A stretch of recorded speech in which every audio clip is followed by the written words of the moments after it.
Thank you all for being here. We're here today because it's been 5 long years since the minimum wage workers last received a raise. 5 long years that working full-time at $7.25 has meant earning just about $15,000 a year. 5 long years that the minimum wage has been a poverty wage. 5 long years as costs have climbed for everything that workers need to buy. As you can see from this chart, look at all the increases and everything. And these are the things that low-income people have to spend money on: transportation, mass transit, child care, rent, food, auto repair. All of these have gone up. But look how much the minimum wage has gone up: 0%. Just take mass transit, 21%. Most poor people have to take mass transit. Not 21%, but their wages have stayed stagnant. Now again, what you see there, that amounts to just a giant pay cut for minimum wage workers.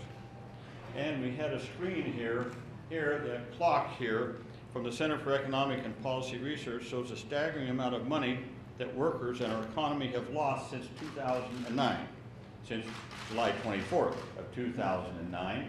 As you can see, that workers would have earned about another, had we simply maintained the real after-inflation value of the minimum wage just since 2009, workers would have earned $6 billion more just since then.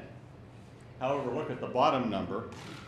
If we had maintained the value of the 1968 minimum wage, which is worth nearly $11 in today's dollars, then from 2009 to now, workers would have earned $300 billion more, just since 2009. So again, that's an enormous burden. When you take that money out of the economy on people like Brian, you're going to hear from him here, folks who serve customers in stores and restaurants, who clean our offices, hotels, and homes, take care of our children and loved ones. They're struggling mightily, both on their jobs, but also for their families. But they're stuck. They're stuck in a low-wage job that they can't afford to support their family.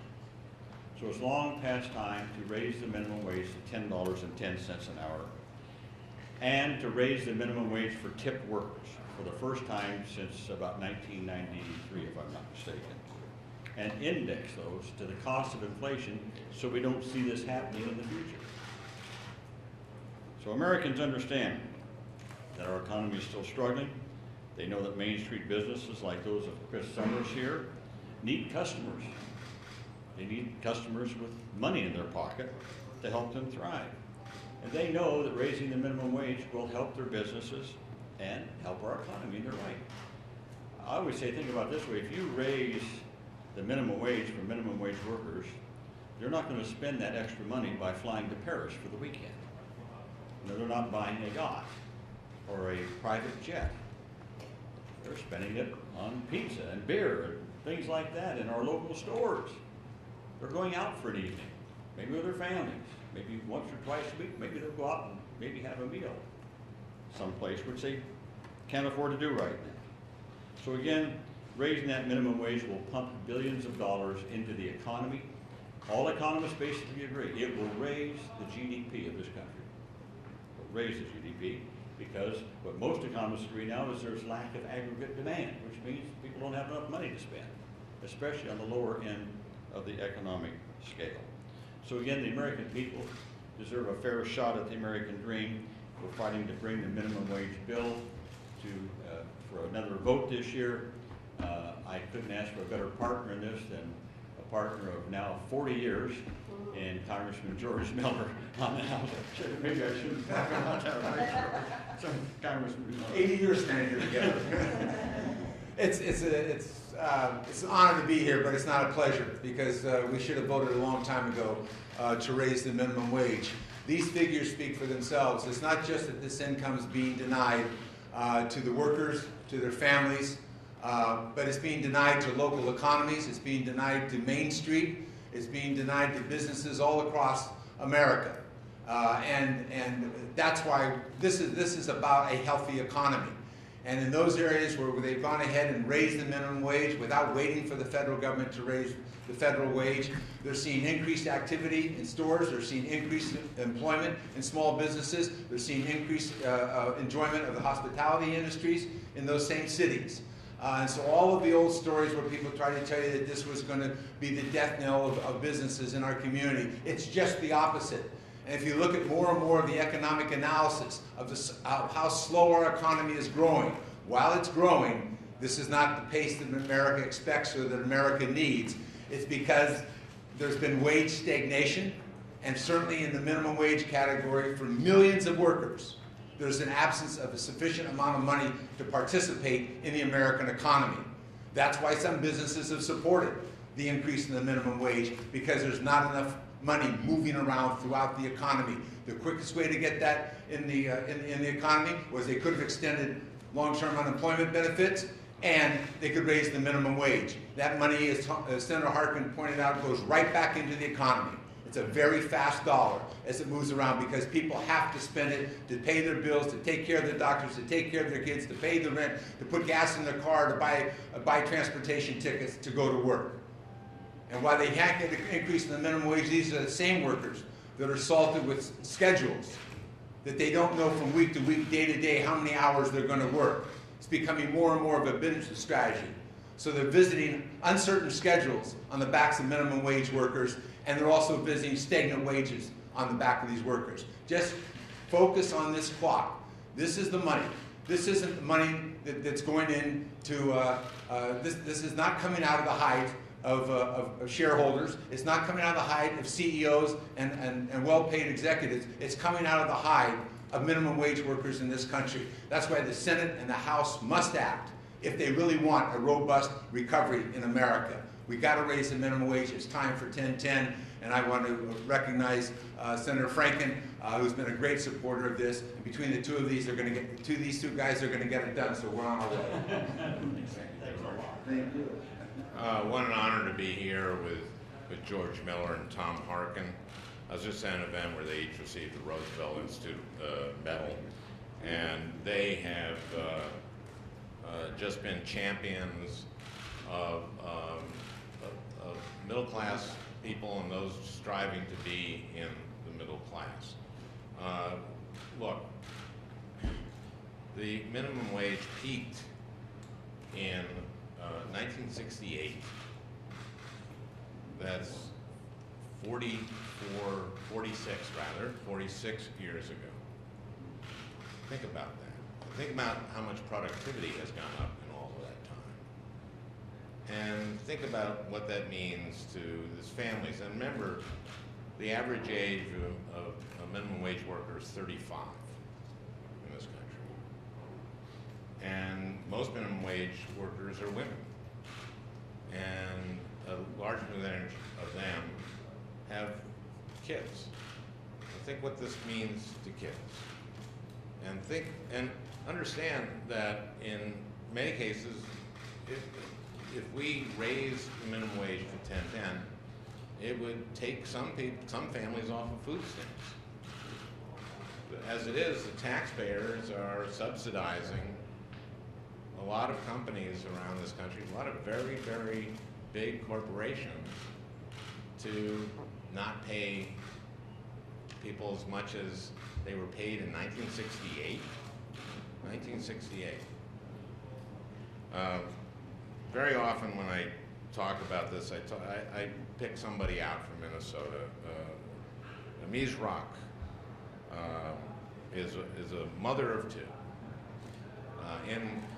in Minnesota, in Minneapolis, and she works at the airport as a cleaner, and she makes an incredibly low wage. She did, after working there years, 4 years, got an 80-cent raise. Now that in Minnesota we have raised the minimum wage, we're one of the states that have. We're actually, in Minnesota, by the way, a state that doesn't have a differential between the tip wage person and the minimum wage.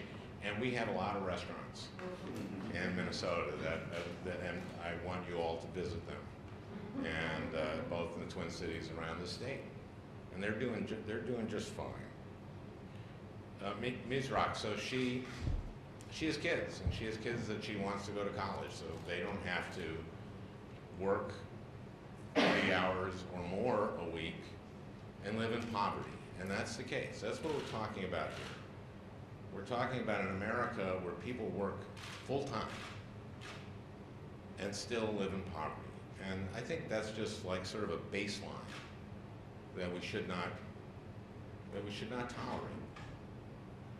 Anyway, she to make more money, she started also working at the airport she was cleaning planes, and now she also takes people, gets wheelchairs to the gate and takes people off of that. But she is still not being able to help her kids to get money for college.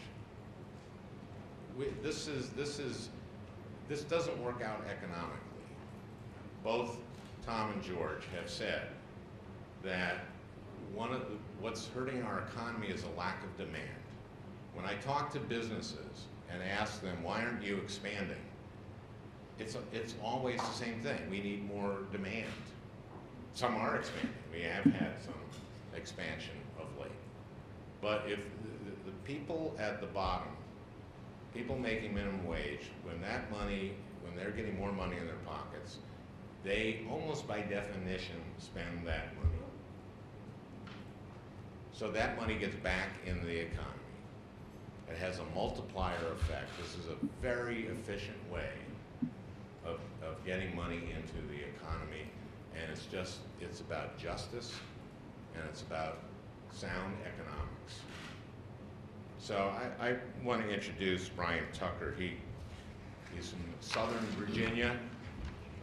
He works as in a food service place. You're a trainee, right? For chef manager? Shift. Yes, sir. Okay, so you don't manage the chefs, you manage the shift. Well, everyone is making everything in the store, I'll be managing them. Okay, well, here, I'll let you tell your story. Thank you for being here. Thank you. Good afternoon. My name is Brian Tucker. I'm 29 years old. I'm from a town called Scottsboro, Virginia, where I live with my wife and 3 kids. I'm a trainee shift manager, as he said, at Burger King, where I only make $8 an hour. That's about $600 every 2 weeks, $1,200 a month before taxes that I use for electric, rent, and bills. I'm the breadwinner of my family. As my disabled wife stays home and takes care of our 3 children. We've moved in the past because we couldn't afford rent in town, but travel for gas for work just became too expensive to actually live outside of town. We go without luxuries such as internet, cable, eating out, and we typically shop at the Goodwill. When my wife and I try to maintain a steady weight so we have more money for clothes for the children. We do receive SNAP benefits. When funds are low, we switch to family meals, from family meals to sandwiches, and we visit food banks when we have to. Child care, we cannot afford, but we're fortunate enough to have good grandparents in our family where they help us out. We try real hard. We still struggle, but it feels like we're running in place. A wage increase to $10.10 for me and a lot of families like mine would be a blessing. I mean, it's $2 is not much to a lot of people I know, but it would help us save. It would help us take care of a lot of debts we've amassed. You know, I don't like having food stamps. I don't. I'd rather be outside of the system. But we try to stay pretty humble. And it'd be good to buy the second cheapest thing in Goodwill than going through trying to find the cheapest thing that you can find. And stressing less every Christmas and every birthday for our children to have something for them. Men like me work hard, but we're still obviously in poverty. A higher wage means more food on the table, being able to make the rent, and to feel more appreciated and respected by all the people that come to us. They eat fast food, they, like you said, pizza and beer, like people, it's food. But I think it's time for a living wage. I think it's time for 10.10. So thank you. Thank you very much, Brian.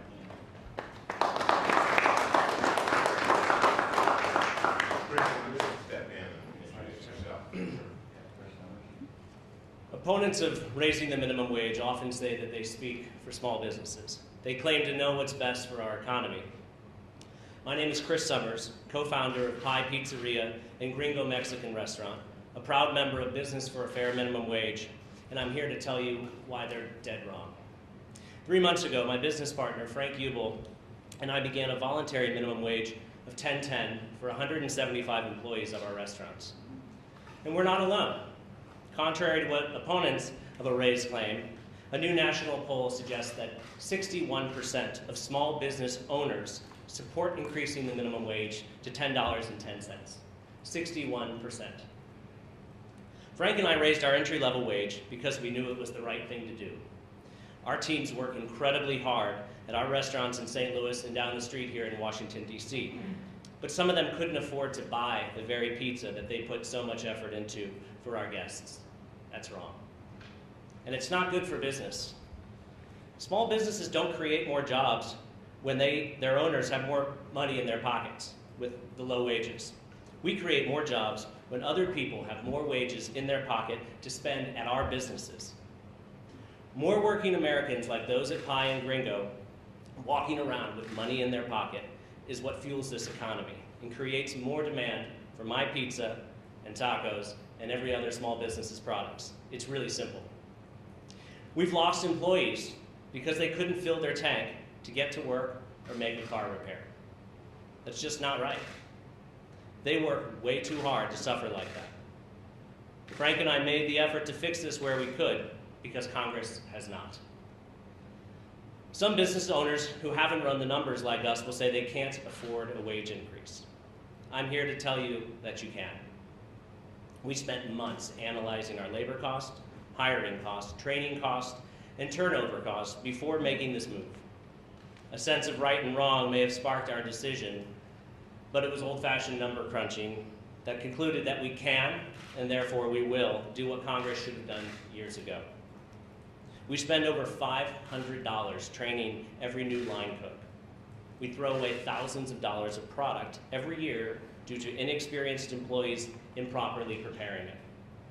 Eliminating just a fraction of these expenses more than pays for a wage increase.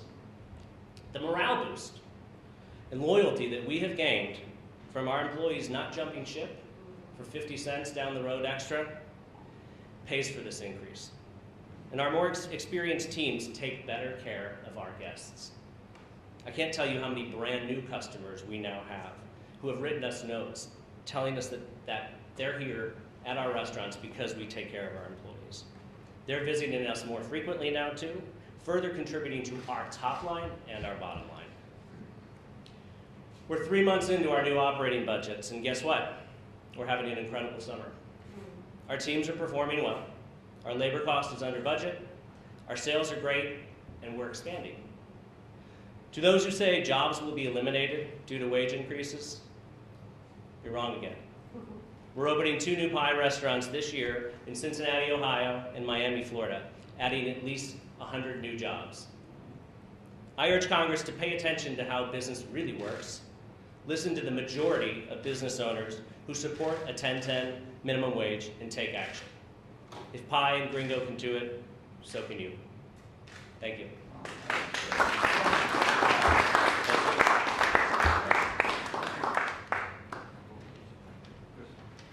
Chris Owens.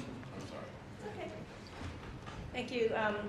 Thank you, Chris Summers and Brian, and thanks to Senator Harkin and Congressman Miller for your great leadership on this issue, and to you, Senator Franken, for all you're doing for not only low-paid workers, but unemployed workers and women workers around the country. I don't want to repeat what everybody has already said. We all know the minimum wage has been frozen for the past 5 years as the cost of everything, not only the basics, but the small luxuries everyone should be able to enjoy occasionally, have gone up. And that's one of the reasons why we see rising income inequality even since 2009, and declining wages, especially for workers at the bottom of the labor market in just this 5-year period.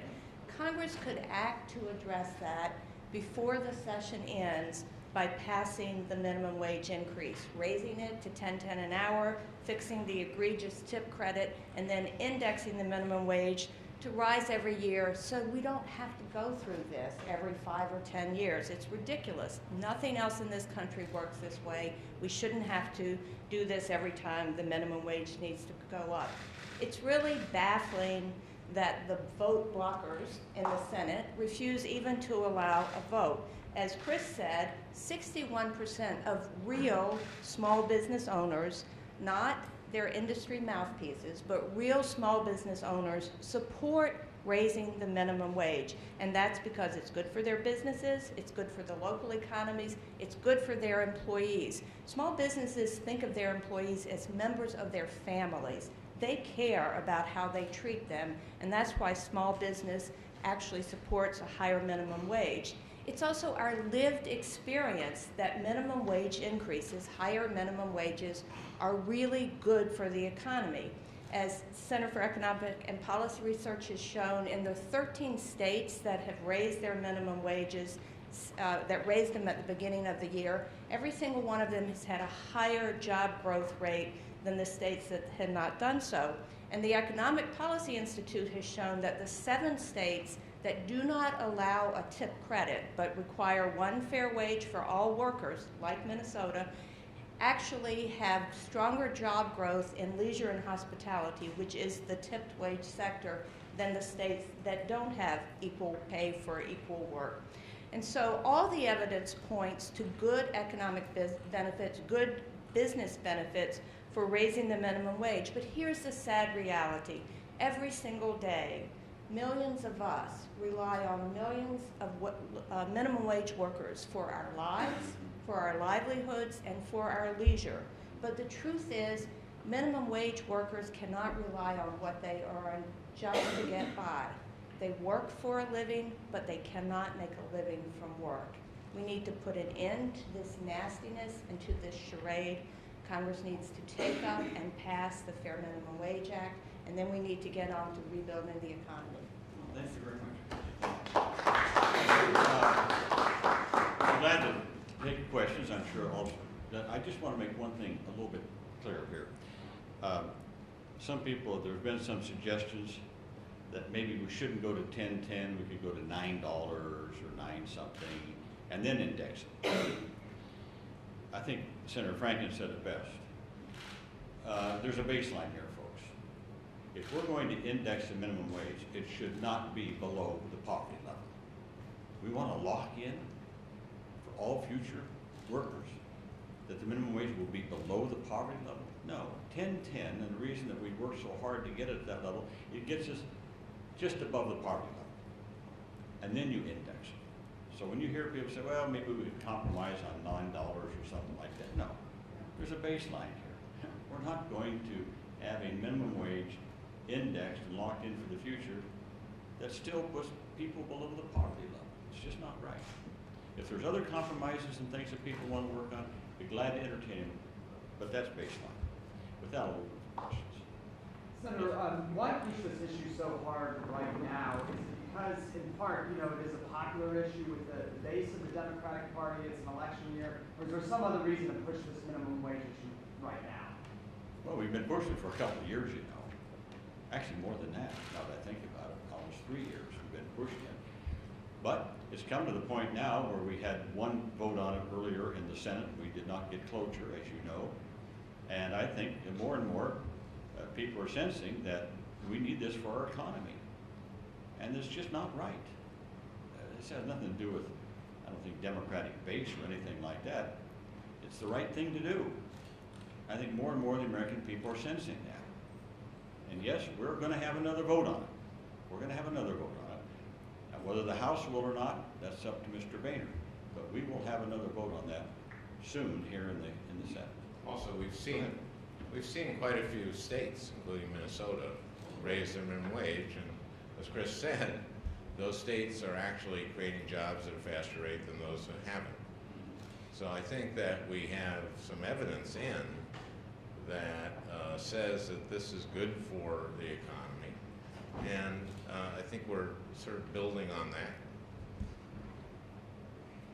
Yes? Senator, there's going to be a vote on a CR presumably in September, and then another one obviously in the lame duck session. Is that perhaps a leverage point to do something on the minimum wage, and is this a personal priority before you leave the Senate? Is this about CRs and using them as leverage? That's above my pay grade.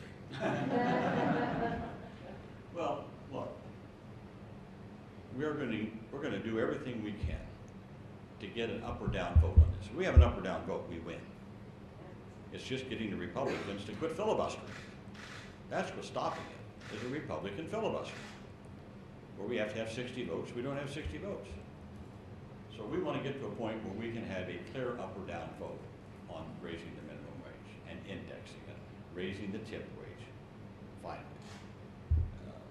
That's what we're going to strive to do, is to let the American people know that we're going to vote on it. Yes? Senator, even if it does get an up or down vote here in the Senate, Congressman Ryan is putting out his poverty plan today that moves in the complete opposite direction when it comes to the minimum wage. What's it going to take to have some kind of consensus between the two houses and actually get something passed? Well, look, we can only do what we can do. We've got to pass this in the Senate and get an up or down vote on it. I would hope that they would allow a similar measure to be voted on in the House. I think it would pass if Mr. Boehner would ever bring it up. I don't know a heck of a lot about Mr. Ryan's budget, but if he's not for raising the minimum wage, I don't know what his budget proposes then, because obviously he thinks somehow we can have a stronger economy and reduce the wages of people. Ask Chris Summers about that. I don't think so. And, you know, I guess politics is brought up in this. We're in Congress, and politics does enter into some of this. So if we have the momentum coming out of the Senate, having passed this increase in the minimum wage, I think that it'll be hard for the House to ignore that. And I will also say this, excuse me, Chris, is that look, elections ought to be about policy. They shouldn't be about personalities. They shouldn't be about who's got this ad or that ad and all that kind of stuff. Elections should be about policy, what direction we want the country to go in.